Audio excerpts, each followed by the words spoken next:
The second largest economy in the world has stopped producing jobs. It's official, the decades-old China model has failed. As it stands today, the heavily industrialized economy is shutting down its major businesses. Companies are looking for other supply chains in the region. On top of that, educated Chinese youth refuses to work low-paying jobs. And the government is to be blamed. So how did the CCP bring its own economic demise? Let's find out. Firstly, let's discuss why factories are closing in China. It's been a long time coming, but China's economy is finally hitting the wall, and its prospects don't look sustainable at all. It is hard to pinpoint what's exactly wrong with the Chinese economy, and it's far more difficult to outline what needs quick fixing. The trouble is that China's economic conundrum has a lot of faces. The most obvious tipping point is the country's post-COVID economic recovery. It's not a secret that the CCP's strategy to deal with the crisis was met with protests and dissent. People were forced into restricting, almost inhumane quarantines. During the process, a major chunk of the population lost their jobs as factories shut down, and the other sector of the working class wasn't given any wages to meet their needs. In this scenario, it seems laughable that Chinese economists were expecting the citizens to go on a revenge-buying spree.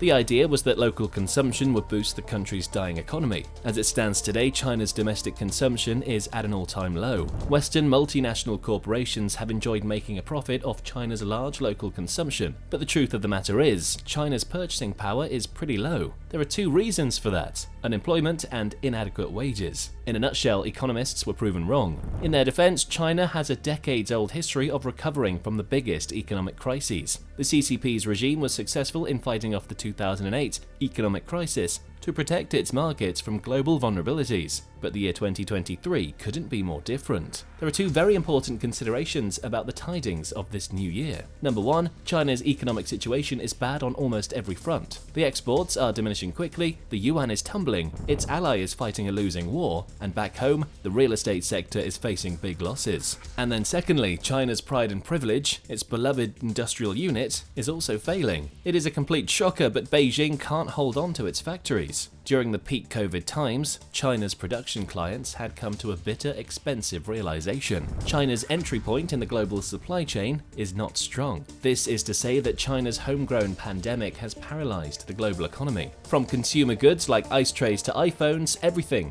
had become inaccessible. And it makes complete sense. China has been hosting all businesses by giving them a cheap production option. But when it had to completely shut down its industrial units, its clients suffered big financial damages. The new trend shows that major MNCs like Apple and local Chinese industries don't want to manufacture in China anymore. Emerging economic hubs in Asia like Thailand, India, Bangladesh, and Vietnam are the new options for the global supply chain. Not to mention, China's restrictive technology and data protection laws have sent many IT companies packing. And we haven't even talked about the major industries that were shut down during COVID. What's confusing is that the CCP can't seem to prioritize fixing the faltering economy. So what is Xi Jinping's priority? It's an explosive Washington Times article titled "Storm Clouds Loom Over China's Economy." We get to read the following. For years, Xi has been prioritizing political control and social stability over economic development. Before, during, and after the COVID-19 pandemic, Xi had made decisions based on what's good for him, the Chinese Communist Party,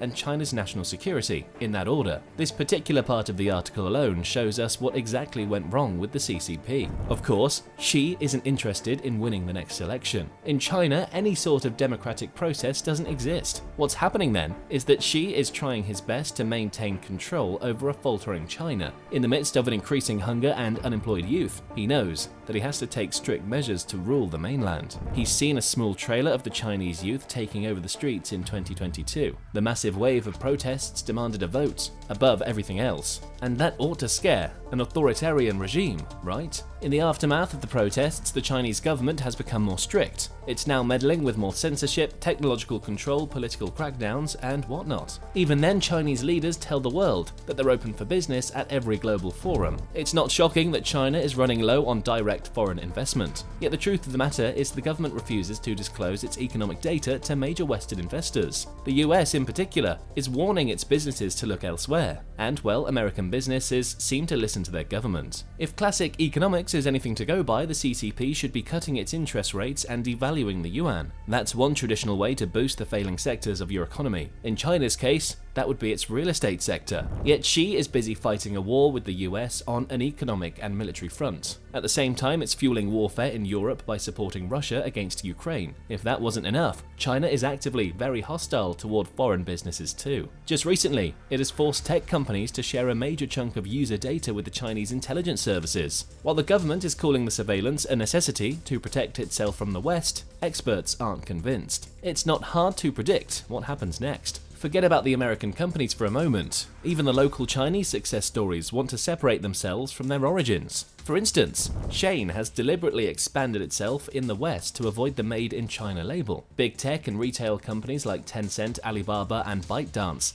are also moving their production away from China. We all got to see how US-based TikTok CEO had to sit through a grilling Congress hearing. In New China, associating yourself with the country is bad for business. No wonder factories in the country are shutting off. And the biggest victims of this tragedy are the educated youth of the country. What do we know about the unemployment crisis in China? In early 2023, China caught global attention for brewing a crisis of its own. Economists reported that Beijing is facing major unemployment issues, but not just of any kind. It turns out, China's overeducated youth is entirely jobless. The news also hit the stands when the country was about to celebrate the class of 2023. In the post-COVID economy, the graduating class was about to get a new reality check. As per The Guardian, in April 2023, youth unemployment in China hit a record high with 20.4% of 16 to 24-year-old job seekers unable to find work. The statistics were extremely terrifying for 11.6 million Chinese students who must have graduated in June 2023. The recruitment season in China was hostile as the job postings were pretty non-existent. Since major tech companies are moving their operations or shutting down, they instilled a hiring freeze too. For the jobs that were available, the wages were historically low. Traditionally, students with good resumes fight for jobs in Western corporations. Yet in 2023, those expectations weren't met either. In particular, many US companies were moving production to other Southeast Asian countries, so they weren't interested in hiring Chinese nationals either. Of course, Generation Z dealt with the unemployment crisis like they would handle any apocalyptic event. They started to meme the horrifying situation. The problem became so trendy that the state media had to criticize the youth for making light of the situation. And guess who the CCP blames for the crisis? Students themselves, of course. Apparently, Chinese students have become too westernized if they don't want to do low-paying jobs, or if they don't want to do jobs that are too menial for their resume. The truth is that there's a large divide between the available low-skilled jobs and the credentials of job seekers. Yet again, the CCP can't seem to do anything about it. If you look at the global trends closely, the youth doesn't want to work for inhumane wages anymore. Movements like Big Quit, Great Resignation, and Big Reshuffle show us that Generation Z has different priorities. They care about fair wages and working conditions, and if you don't give them that, they'll quit in large numbers. Or simply they won't fill in for low-paying jobs